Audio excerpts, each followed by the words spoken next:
Hey, Peter. Hey, What do you do when it snows? I go to Jamaica. What do you do when it hails? Oh, I put on a helmet. What do you do when it rains?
I'm Adam Maness. And I'm Peter Martin. And you're listening to the You'll Hear It podcast. Music Explored. Explored, brought to you today by Open Studio. Go to openstudiojazz.com for your jazz lesson needs. Hey. Peter gave a twirl to the Lazy Suzette. Lazy Suzette. It's not quite a Lazy Susan because it's awfully small. For our listeners on our podcast, we've got this iPad that we're going to be playing a bunch of tracks from today. Yes. A bunch of Brad Mehldau tracks. And Also known as Brad Mehldau. Because producer Kaleb called him Brad Mehldau. I think that's kind of fitting for the bespokenness of his playing. He's a fancy guy. He's a fancy pianist. He Damn is. fancy in all the right ways. Fancy, as we're going to find out today. Yeah. So today we're going to be focusing on, or at least leading up to, his 2002 Opus. His very influential. What? Say that again. Yeah. His very It's a new season, but same jokes. New season, same jokes. I hope same they never guys. die, man. I hope they never die. Man, this is episode 2 of our brand new season, our brand new set. How great is it to have So the rhythm good. section? We got Bob DeBoo on the bass, Woo! Kaleb Kirby They were on the killing drum it, with us, killing it. We're gonna do some playing later in the show too. We're gonna, we're gonna hit up maybe a little Dusty McNugget at the end. Oh, so I stay love that tuned track. for that. Yeah. But yeah, we're talking about his 2002 opus, of course, Largo, and I really wanted to, Peter, focus. 23 years ago. Let's talk about that. That's impossible. Is that right? That's not right. Yeah. That can't be right. But I wanted to talk about kind of the lead up to Largo and kind of catch people up to speed. So Brad Mehldau, he's about your age, right? You guys are almost the same age. I think we're exactly the same age. And so some of this episode today, I feel, might be a little weird for you because you were around for all of this. Like, you're kind of in this with him at this point. You guys are peers. You're coming up in the same scene. You're playing with a lot of the same people. Yeah. And I'm curious to hear your thoughts on some of this because I know, like, pianists, we never know each other that well. Right, because we're not on the same gig. Never on the same gig. Yeah. But yeah, I think it's going to be interesting to hear your insights on that era specifically, because that's what we're going to be focusing on, is kind of like his come up and capping it off with, I think, what you might consider sort of the end of Brad's first era and sort of the beginning of his new era with Largo. No, I agree. And it's like, is it the end or is it the beginning? Is it a transition? It's never that clean cut. Yeah. But I feel like there is like something transitional. And we'll even talk geography, because there is a transitional geography that happens there. But going to the West Coast. This has some West Coast vibes, this whole record, the whole vibe of this record. Well, that's Jon Brion. Yeah. We'll also talk a lot about on this album. Again, so this was recorded in 2002. It was on the Warner Brothers label, which I always am gobsmacked by that.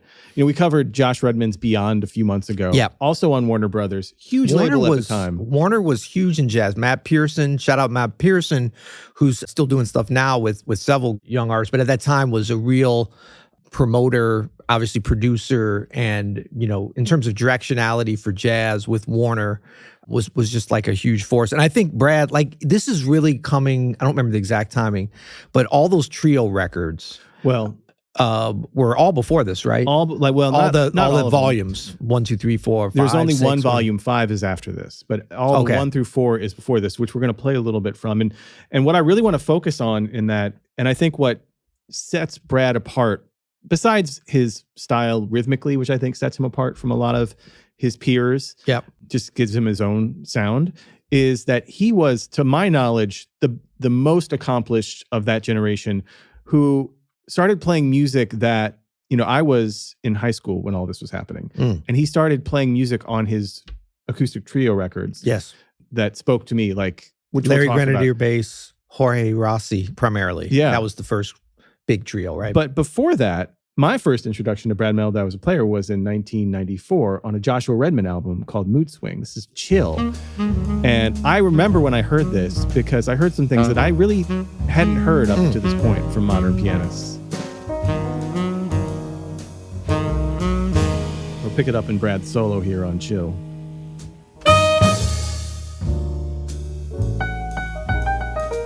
Dynamics is the first thing that comes to mind. The left hand. Dynamics between the hands.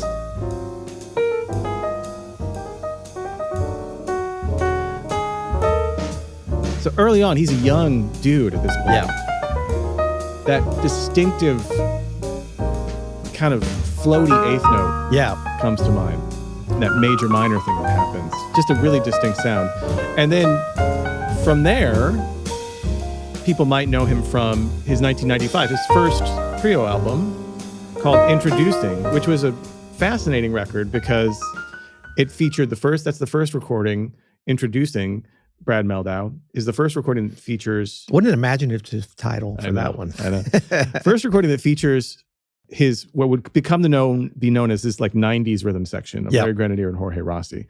And it also featured on half the album Brian Blade and Christian McBride, which is like interesting. Right. I don't know whose idea that was, if that was Brad or the label, but he has this like distinctive 2 parts to the record. Well, that was his rhythm section with Joshua Redman. He was still playing, because I actually came in that at the end of that year. On Mood Swing, that's the rhythm section, I believe. It is, but they were still touring, and I was going to start with the band earlier, but I was playing with Roy Hargrove. Because you picked up right after Brad. Exactly. But it was with McBride and Blade, and then eventually Chris Thomas. Well, actually, very quickly, Chris Thomas. And then Peter Bernstein came at some point. So this is Introducing Brad Mehldau. This is featuring what would become to be known as the 90s trio with Larry Grenadier and Jorge Rossi, which is kind of the start of the iconic run. Yep. It might as well be spring.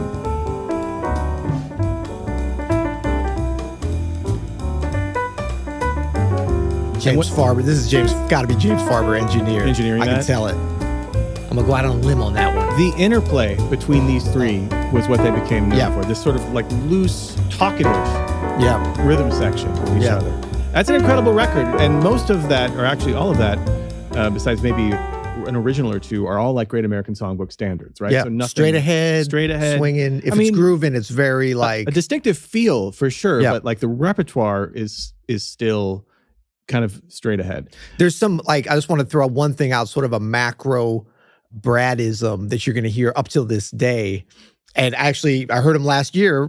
right here in St. Louis at the Shelton with Larry Grenadier. Yeah. Larry Grenadier right here, still playing with them, or, it's come and gone, obviously. But this element that you talked about, the dynamics between the left and the right, like that very submissive left hand. The greatest. But beautiful melody at the top of that and stuff, but his great balance between the hands, like that became a part, and we're going to hear a lot on Largo, a part of his style, underneath, but a lot of really interesting things with that left hand while the melodies. Bro's got an incredible left hand. Oh, yeah. An incredible left hand. So next up on our sort of journey up to Largo is the first album that he would title The Art of the Trio. And there would eventually be 5 of these. And this is The Art of the Trio Volume 1, which was a studio album.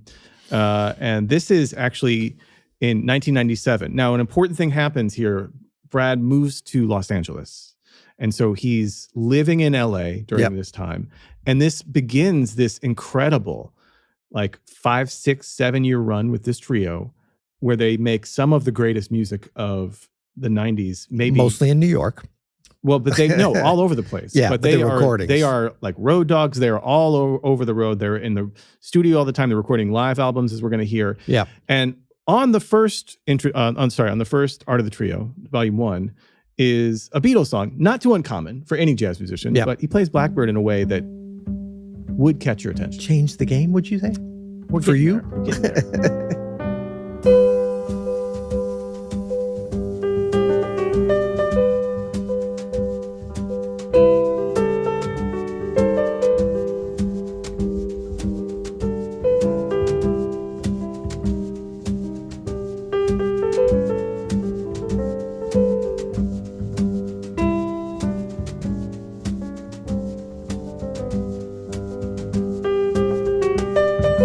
And they don't just like cover it, they do it with the same sensitivity that they would do in Might As Well Be Spring or in any Great American Songbook Standard. And there's incredible solos and improvisation. The arrangement here, you might think, it'd be easy to say, oh, there is no arrangement, they're just playing it. But this is a very distinctive, very deliberate, very intentional arrangement. And the foundation is that Larry Grenadier. Everything that's going on the left hand. Yeah. Jorge just grooving on the brushes. Larry's played one note so far. It's a good note. It's a G. It's in tune. That's easy to do on a G. Come on. Well, right, Bob? It's not an open G though. It's a high G. So there's then The Art of the Trio Volume 2, which is live at the Village Vanguard and full of just mostly standards. Right? Can I just say that I now I'm remembering back to that period because we were young guns. Kind of young lions. We were starting to feel like aged lions by this point, but we were like Brad, all of us, Blade, Redman, all kind of late 20s, mid to late 20s. But I do remember there was a little bit of controversy with him titling this series of records. Well, I remember The Art of the Trio Volume 1. I was like, okay, that's cocky right there. That is cocky. You know what I mean? There's going to be more. First of all, there's going to be more. And you're saying it's not like we're getting to the Art of the Trio. It's like, this is the Art of the Trio. And we've got more coming that's going to make it even more artistic of the trio. Yeah. So 1998. Damn it, he followed through though. Art of the Trio Volume 2 comes out. It's live at the Village Vanguard, one of the great live albums ever. But it's another album in 1998, Art of the Trio Volume 3, that I think for people of my age who were jazz musicians, but also really caught up into like an indie rock scene, the grunge scene of the 90s as well. Yeah. When I heard this, my young high ridge ears perked up quite a bit. This is Radiohead's exit music from a film. And this is exit music for a film, excuse me. And this is not something I think you would typically hear up to this point. I can't recall any other jazz musicians covering Radiohead before this on a major release like this. I'm sure there were, so don't come at me, internet. But this had come out just the year before on OK Computer, which is like Radiohead's big breakthrough artistically, in a lot of people's opinion. And it was amazing for us. Like this, for people my age, I think, who were into those two different kinds of genres to hear.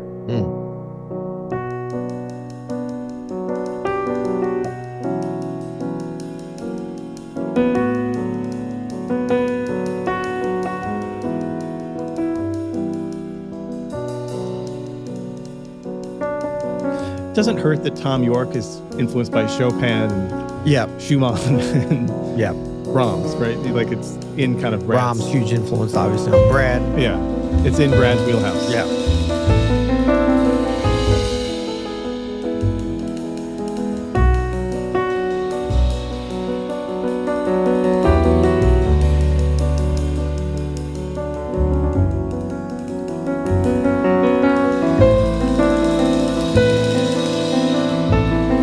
But just capturing Dynamics.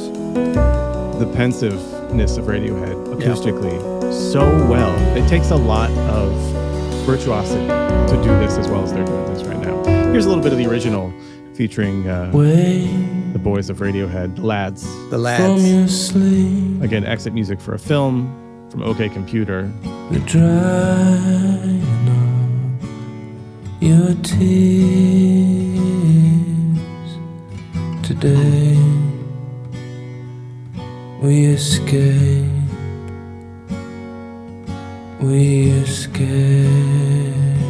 So I was already listening to that in my car. Yeah. And then to hear my favorite jazz pianist cover that was amazing. It was like connecting the dots It for was you. totally connecting the dots. And then another track on that album.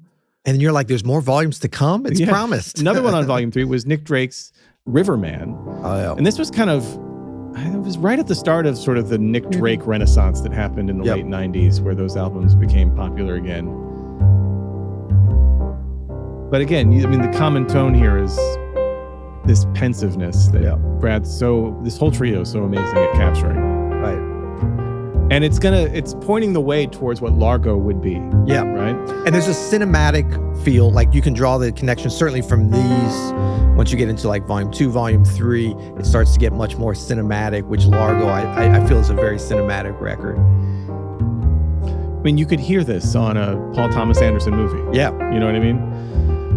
Incredible. And then he does one of my favorite. There's a simplicity there. There's perhaps, I want to throw a word in. We're going to revisit this later just so it can marinate on our listeners. And you might reject this. You are the Brad Mehldau expert. Is there a populism there? Is there a jazz populism, a connection there? A little bit. Yeah. I think. Does that shape you? It's not groundbreaking to pull like popular music of your day. Yeah. Right? People do this. But I'm thinking they go more through in these terms cycles of every like 10 years or whatever. Like jazz piano, a jazz trio, and then eventually Largo, which is like a trio, like a solo piano and trio and beyond with chamber stuff and electronic music, EDM. Well, working with Jon hip-hop. Brion. Yeah. That's like, I think, what makes Largo Largo. But I mean populism, and as in this could be for anybody, like music of the people as opposed to bespoke jazz that you have to have a beret on to come here, which is like the beginning, right? I think giving these artists that are in this genre that isn't typically covered by jazz musicians, giving them the same treatment that you would give to, jazz standards and Great American Songbook standards. I think that what was the draw. And also the playing, the sound is like top shelf. Because they're doing exit music and they're doing Riverman, but it's surrounded by like, It Might As Well Be Spring and all these standards. And the way you look tonight and like and Volume 4, we got even Miles Davis's Solar. Again, this live from the Village Vanguard, Art of the Trio Volume 4, mostly jazz standards or Great American Songbook standards. There's a cover of exit music on this, but he's already recorded it. Right. And this way of playing, this is when he really got into comparisons to Keith Jarrett and the Keith Jarrett Trio, which obviously was an influence for them. You don't hear it as much in the other tracks we've heard so far. This, by the way, number 4, one of the great live recordings of the 1990s. This is 1999. And unbelievable live. Everything we've heard so far too, the sound quality, the engineering, the mix, the mastering, this is a huge part of any successful artist. Well, Vanguard never sounds bad. Well, no, but it can sound bad on a recording, just like anything. I mean, just like a great studio can. What's the Vanguard recording that doesn't sound great? Well, I don't know. That's for another episode, right? I'm just saying it could do it. It could happen.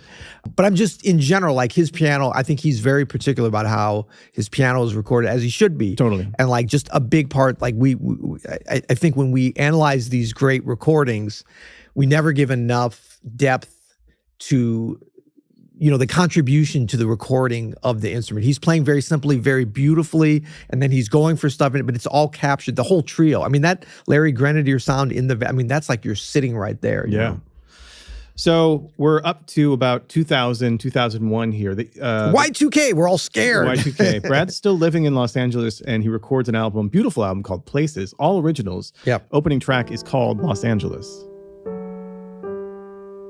which kind of... Oh, this was a good record. It was a great record, and maybe slept on a little bit. It's fairly subdued for what they're doing, but it's beautiful. And the sort of emotional tone of the originals, again, is going to foreshadow, I think, some things that happen on Winter Rains.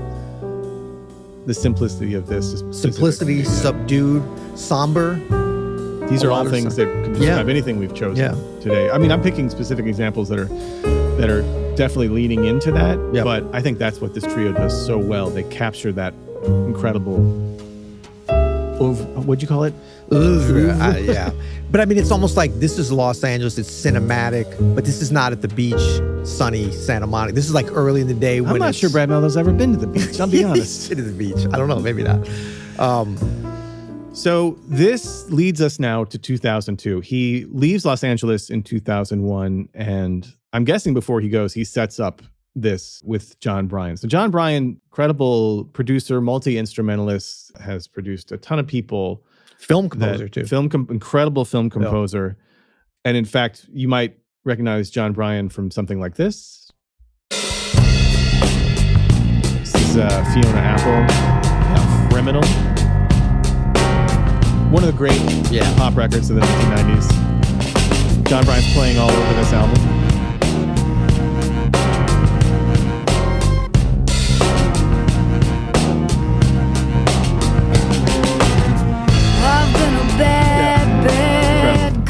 Mellotron is represented hard in Jon Brion stuff.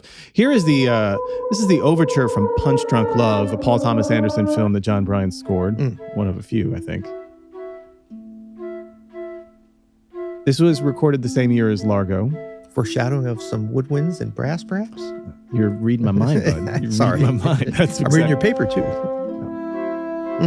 So this, again, was the exact same time as Largo was recorded. It's a beautiful soundtrack, by the way. Great movie. Yeah. And in 2002, Brad Mehldau and Jon Brion get together in a studio with a bunch of musicians that aren't in his trio. Yeah. Jorge's there and Larry's there. Larry plays on it, but it's a whole different vibe. Yeah. Produced by Jon Brion. This is When It Rains. This is the opening track from Largo. One of the best opening tracks ever.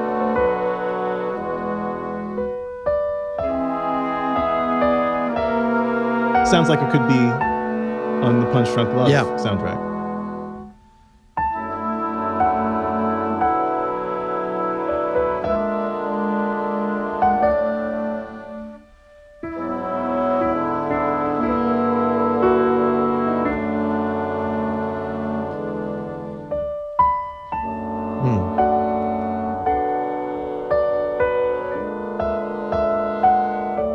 Piano sounds and is being played beautifully right now.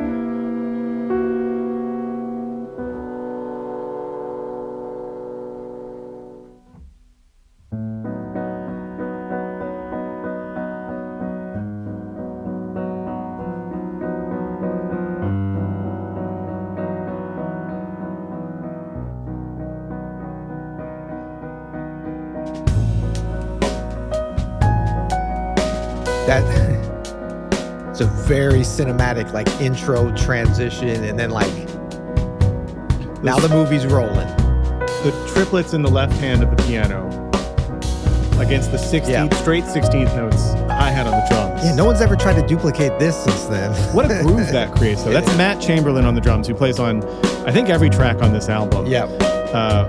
One of the great pop drummers of the last 40 years, probably. Yeah. Jim Keltner, another amazing pop drummer, is on this album, all over this album. That woodwind pad in there, such a sound. And this is Larry Grenadier on the bass for this track.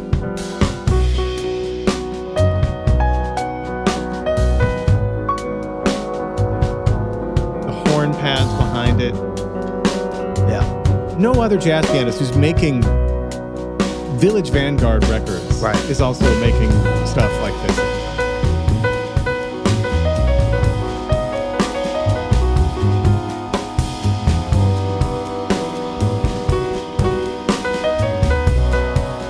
And this solo is an all-timer for Brad. One of his top 3. Slow burn. And he's really taking advantage of those very simple,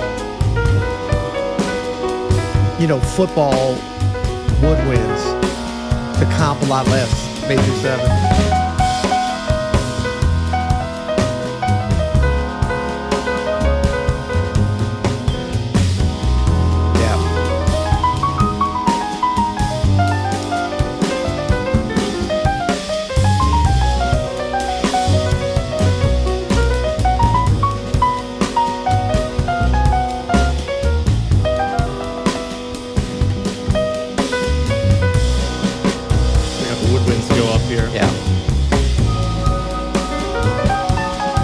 Triplets.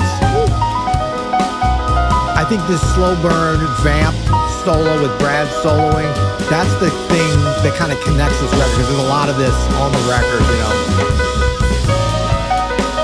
Also, Matt Chamberlain throughout this. Yeah. This groove is heavy. Yeah. Heavy, deep pocket. Yeah, and the drums are very out front of the mix, too. But he's also interactive. Yeah. Not necessarily the way jazz is. No.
The combination of that simple form, this like indie pop production of the late 90s, early 2000s, with just like crushing solo, crushing jazz piano, like face melting, is catnip for me. Yeah.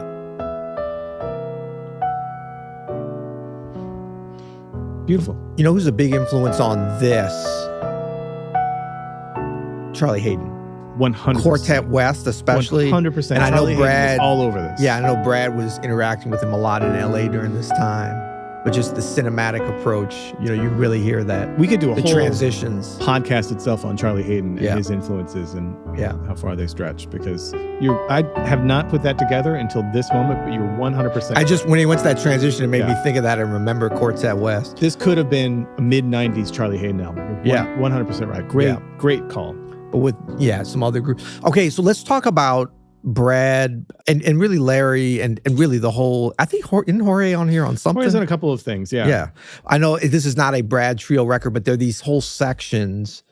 Like, to me, it's several, and we might even get into this in Quibble Bits a little bit, is like, I've got Quibble Bits with this for sure. Yeah. Is it like 4 different records? Is it, you know, a trio record where it's kind of Brad going for broke? But I think, but then there's these solo piano things. Some of them are a little bit like, you know, beautiful playing of all the time. Like such care, such beauty in how it's recorded. But the overarching concept of let's put a jazz musician or jazz musicians, improvising musicians with all the skills and abilities that they bring to the table in a different situation. Like that, like what is that groove they were just playing? That was not like a backbeat groove. It's kind of like you said, indie pop is probably the best way to describe it. But like, it's not like Brad is like, oh, let me not play a major seventh or anything. He's still kind of playing the way he's playing it live at the Vanguard or something. But the constriction, the guardrails, it's like when you're bowling, when you have those rails on the side for the kids, even if you don't hit those, there are guardrails to this kind of arrangement, this kind of a tune. I think the closest thing I can think of that would be before this would be Keith Jarrett in the 70s, right? You know, Treasure Island, like that kind of vibe, which was a little bit more open for sure than this, not as produced, but similar feeling of like, we're going to take on more of this modern thing and like use those kind of guardrails, like what you're talking about. I think we almost take for granted what we just heard with When It Rains Now, because after this, we've had the Bad Plus, we've had Robert Glasper, who has, I think, really taken the torch of this in a lot of ways and spun it into a whole other thing. But like, we get more of this now. Yeah. Right? Like, but there is that element of like, you know, be it in hip hop, be it in indie pop, be it in classical, like all these different, what they used to call fusions of different musics, but like placing jazz in a situation where you can improvise and be yourself as a jazz musician. But the reality is there's some hope that anybody who likes that kind of music would like this, you know, because this is pre like coffee house jazz and like backgrounds. I mean, there was background stuff or whatever, but there wasn't crappy YouTube coffee house jazz. Just be like, it's kind of jazzy. But like this could be something where it's like, since there's no vocals and since there's improvising, since there's vamps, since there's an openness that's brought to the table, but then Brad doesn't have to worry about like, am I swing? Is it okay to swing on this? Is it okay to like play a substitution? Like all that is kind of organically introduced, and the personality, the individuality, the intentionality of his playing can still come out, but it's placed in another situation that there's, I just think, a potential for more appeal. That's what I meant by populism, where it's just like, okay, this is music of potentially anyone coming along to be like, 100%. Yeah. 100%. Let's talk a little bit about the name of the album. In the way that like kind of blew us. We're going to get to that. Agreed. Let's talk a little bit about the name of the album. Largo, of course, is a musical marking. Yeah. But Brad talks about the name and the origin here. Yeah, well, the name of the record is called Largo, which kind of has a double meaning, I guess. First and foremost, it's the name of the great club in Los Angeles where I met Jon Brion, the producer of the record. He's had a show every Friday night there for about, I think, more than 5 or 6 years, where he does his own kind of one-man band thing. There's no way to describe it. But hearing him over the years has been a real inspiration. I've gotten a lot of ideas musically about what music can do, about what I can do with jazz improvisation. So Largo is like the cool kids club in LA, or at least it was. I'm not even sure if it's still around post-pandemic. I don't think so. But yeah, Jon Brion had a Friday residency there, doing like a one-person show kind of thing. Bunch of musicians, like cool musicians playing there, Elliott Smith and whatnot. Dude. And even like indie comedy, indie sketch comedy happening there. Oh yeah, like Tig Notaro's Live was recorded there. This incredible stand-up record, and a bunch of cool stuff happened at Largo. Here's Jon Brion on his residency at Largo. Largo is run by Mark Flanagan, who's a longtime friend of mine, and it was a very, very funny, interesting, and beautiful, poignant moment for me. Flanagan had just gotten this club back that he had been involved in as a co-owner for a couple of years and gotten out of, because the other people he was working with didn't understand that music was why people went there. And he said, I want you to play Friday nights here. I said, you shouldn't give me that night. That's going to be your best night for people drinking and you're making money, and I want this thing to be a success. But I'll open for people on like Mondays and Tuesdays. He's like, no, I'm putting it on Friday night. It's going to work. He said, what do you need? What's your rent? And it was $400 at the time, I think. Okay, well, what if I give you $200 a week? I'm like, $100 in LA. Come on. But you might not It was back make in the that day. with people at the door. So I argued with him, and I just thought about it for a second. Oh, you're willing to take a risk for me, and you believe in me, and my rent will be paid, and I'll get to play whatever music I want. And I just looked up Win-win-win. and said, Yeah. okay, you have a deal. I used to go see Les Paul in New York, and he had discovered after his years of fame that The his Iridium, favorite maybe? thing was playing to a small, Oh, but Fat attentive Tuesdays, I audience, think. and he Maybe. found a weekly gig in New York doing that. And he did it for the last Maybe. 30 years of his life. I remember that. And Yeah. I was a regular attendee, and you never knew what you were going to get. Suddenly, I found myself doing the same thing. Suddenly, people were showing up, and Iridium. Yeah. everything felt right. And within weeks, suddenly it was sold out. There were all sorts of different people coming through. Other artists were coming through. And all these people who had to do the self-promotional things, which I've just chosen not to, were coming to me going, wait a minute, you've got it figured out.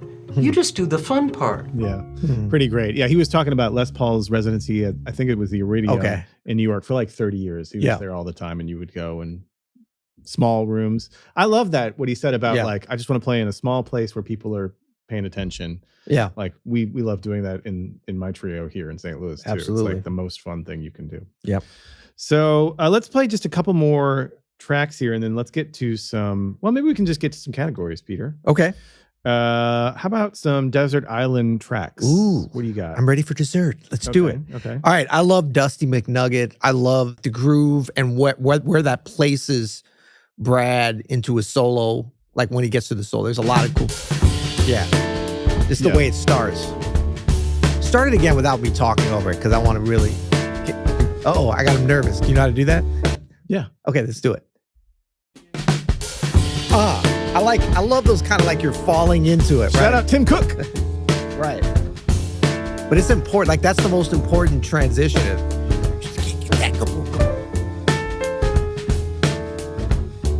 It's just the way Brad's playing the backbeat with his left hand with the dynamics playing. It's so interesting and Great dialed track. in. Let's play this on the way out too. I think Okay. that'd be fun. My desert island track is When It Rains, the opening track that we've already heard. Is that Matt Chamberlain on drums on that? It is Yeah, indeed. he's killing it on that. It's the greatest. What a pocket. And it really is like not being a like straight ahead jazz drummer. Like there's a different element that comes to it. I think that really set off Brad in an interesting way. So let's talk about some apex moments. Yeah. Your apex moment is on Dusty. Yeah, And- if you want to go ahead to like I don't know a little bit before 4, if that makes sense. Like This is a slow burn, another slow burner solo.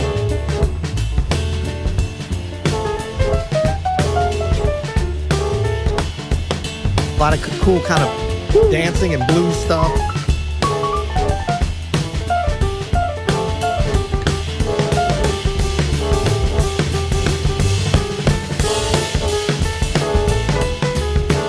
Yeah. It's a lot of storytelling in this kind of playing. Like melodically, you know.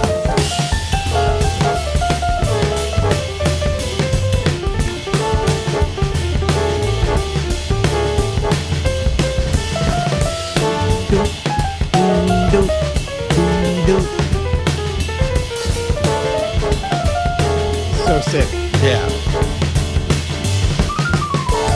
Oh yeah, come on up here. The Woobirds are out. Check this out. Hey. Ever noticed that Brad's not too far away from the blues at any moment? Yeah. It's always in there. Yeah. That's great. That's a really Incredible. great solo. Incredible. And it's like, it's so well crafted, you know, playing over that kind of, it's almost like a vamp. It can become very self-indulgent when you have the horns behind it and like the drums are like, it can just get to the point where it's just like you're vamping. But that is a great example of extending out, really telling a story, taking it on a journey.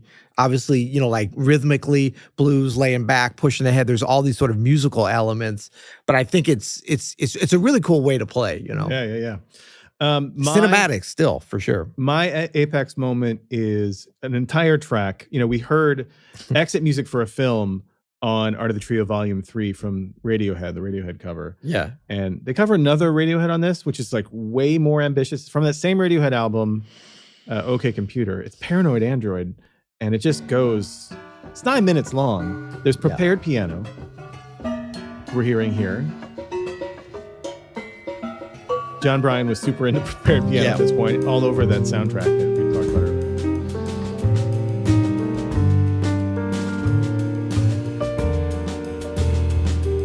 I think this would be the equivalent of someone in the 80s. It's like a Kenny Kirkland covering Pink Floyd or something. Yeah. You know what I mean? Like it would be that, or like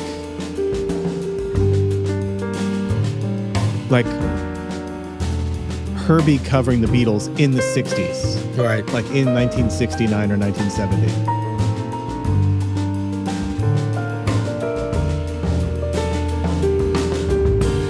They recorded this live too. There are no overdubs. Yeah. So they had like Jon Brion running around doing all kinds of stuff, Jim Keltner running around doing all kinds of stuff, Brad doing all kinds of stuff, Matt Chamberlain holding it down.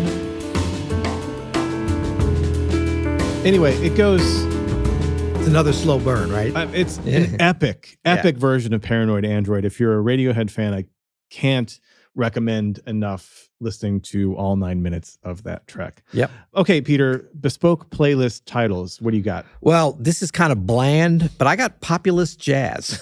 I like it. I don't know. I'm getting to this populism thing. I know that the word's getting thrown around like, in some negative ways now, but I mean, in like the right-wing truest populism or like what? Right-wing populism? No, come on, man. All right. No, just populist jazz that's for the people, jazz that's for the masses. You know what I mean? Got it. Yeah. I don't even know if that's what populist means. That's what I think it means.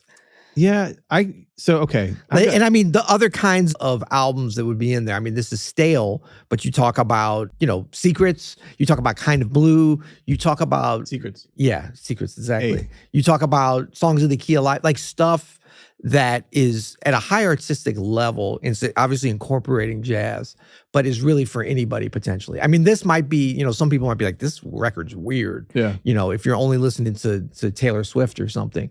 But this is stuff that like is willing to take a different doorway than the typical way. You know what I mean? And a lot of that is pushed forwards by the repertoire choice, but also the production, the approach, the whole thing. But to still say, I'm going to be me, but I'm going to place myself at a different party, right? But I'm going to be my own personality. Populist Jazz. Populist Jazz. I have 3 suggestions here for a bespoke playlist. I see that. Imagine you're on Spotify and you saw shoegaze jazz. Now, before any shoegaze Who started or that? dream pop I heard that fans, from you for the first time. Before any dream pop or shoegaze fans come at me, which you have every right to, because I realize this doesn't sound like shoegaze, which is like very shimmery or whatever. Yeah. But if you've ever watched Brad Mehldau play the piano, Brad Mehldau.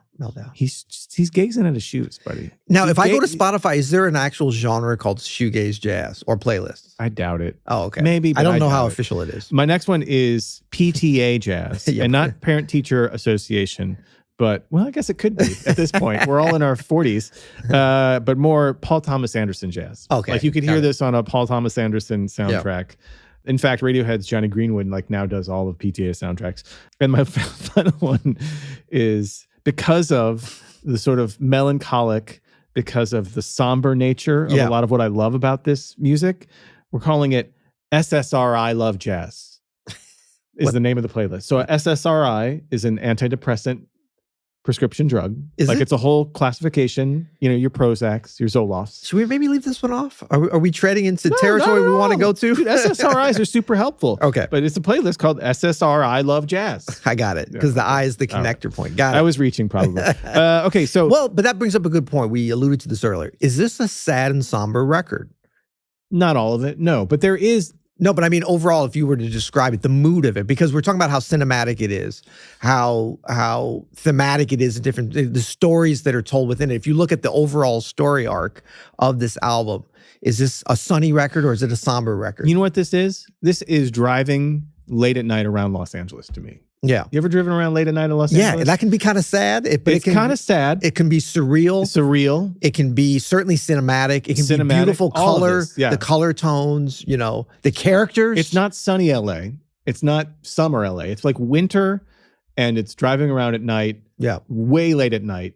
and this captures. There's some beauty. There's like not only hidden beauty, but like you have to keep your eyes open The to hills see the are kind of beauty. sparkling with lights. You know what I'm talking about? And it's to me that's a what- great yeah. that's a great description. Okay, if this were playing on any kind of streaming service and there was an up next, a recommended up next, what do you got? Well, I don't know what they would put, but I would say, so I got Elastic from Josh Redman. I threw that Great in there call. because that's right around this time. It might even been the same year, certainly call. right around that time.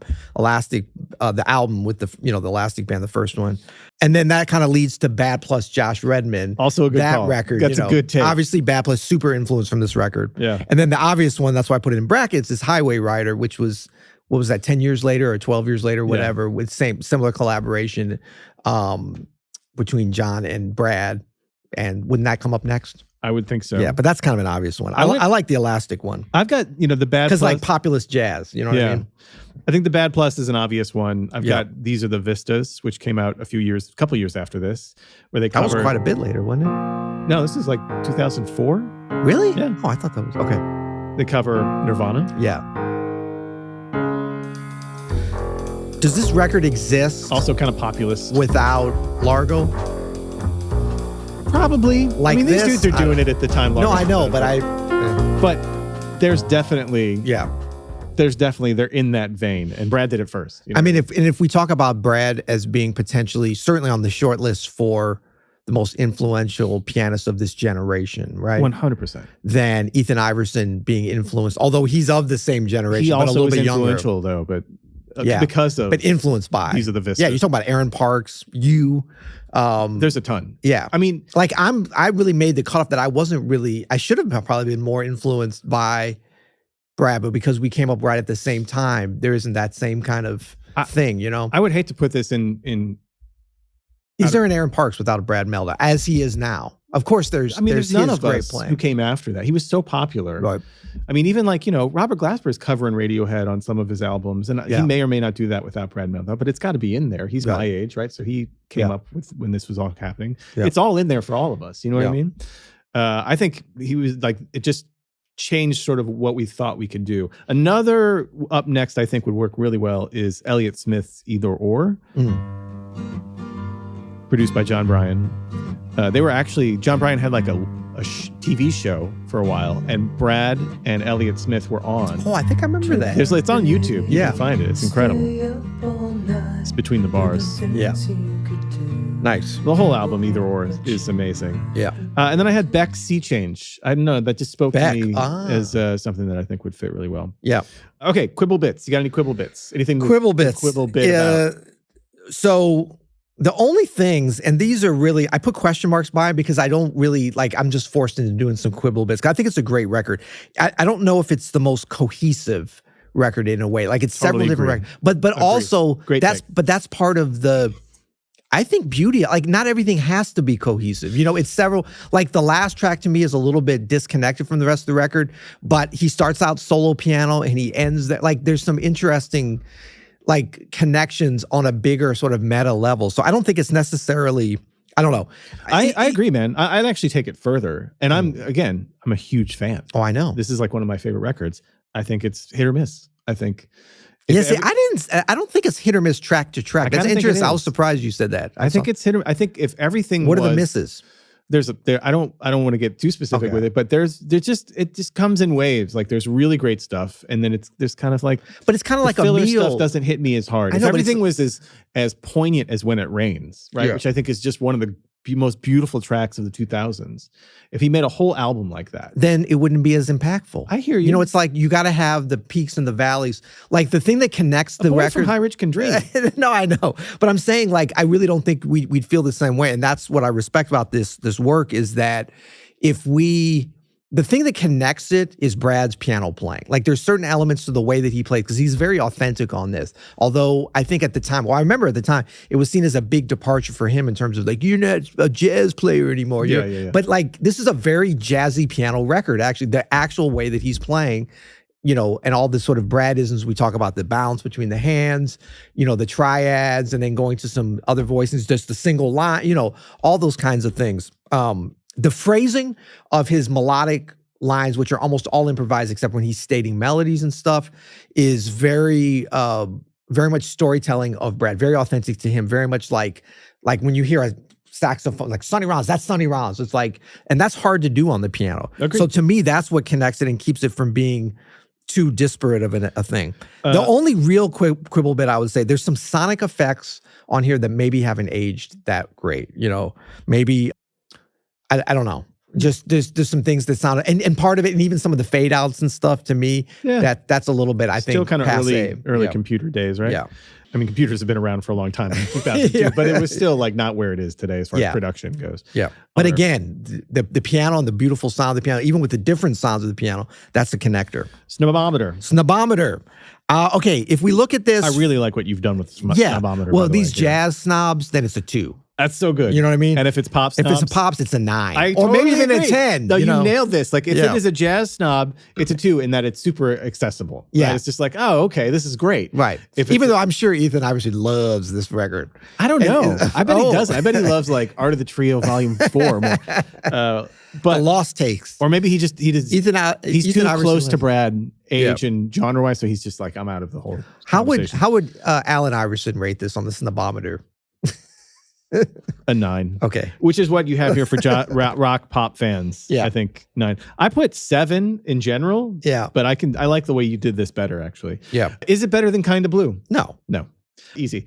Accoutrements, I put a 9. I love this cover so much. And I love all of the digital media that came with it, the EPK and the liner notes. I don't remember all that. Oh, yeah, man. Yeah. I give it an 8. It's solid. It's very good. Very good. Peak EPK time. This is like Internet 2.0. You know what I mean? People were still making electronic press kits. GeoCities. There's probably a GeoCities link to GeoCities. GeoCities? Is that right? Either way. Yeah, we don't know. Okay. Hey, leave a comment. Yeah, what do you guys think about this record? Like, how do you think it's aged? That's what I really want to think about, because for me, with having some separation from it, I think it aged great. I know I said a few comments that some of the sonic effects, but that's a very minor thing. I actually think this has gotten better over time in a way that signifies a really great work. You know, I'd love to hear hey, Brad's been in the comments before. Brad, drop us a comment on how you think this is aged, how you think we broke this down, and any also, thoughts that you have on this. Brad, if you're in the comments, congratulations on this. This is a good one, man. Well done. And keep in mind, we're not going to put a lot of credence in what you say because you can't be objective about this.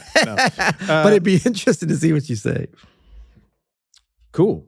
So don't forget about the Nerd Nook, Peter. Oh, that's going to be fun. Yeah. So the Nerd Nook, we're going to go for our piano nerds. Yeah. We are going to cover the chord changes to When It Rains. I'm going to show you a little bit of the voice leading. There's some details in there. Real simple, but really cool to know. That's for Open Studio members only, right? Yeah. You can find that in the hang under as seen on. But if you go to openstudiojazz.com and you want to sign up just for trials just so that you can check out the Nerd Nook, you can do that. You get a 14-day trial. Check out all the free Nerd trial. Nooks. Yeah. Well, man, this has been a blast. It's been awesome, man. Totally, we nailed it.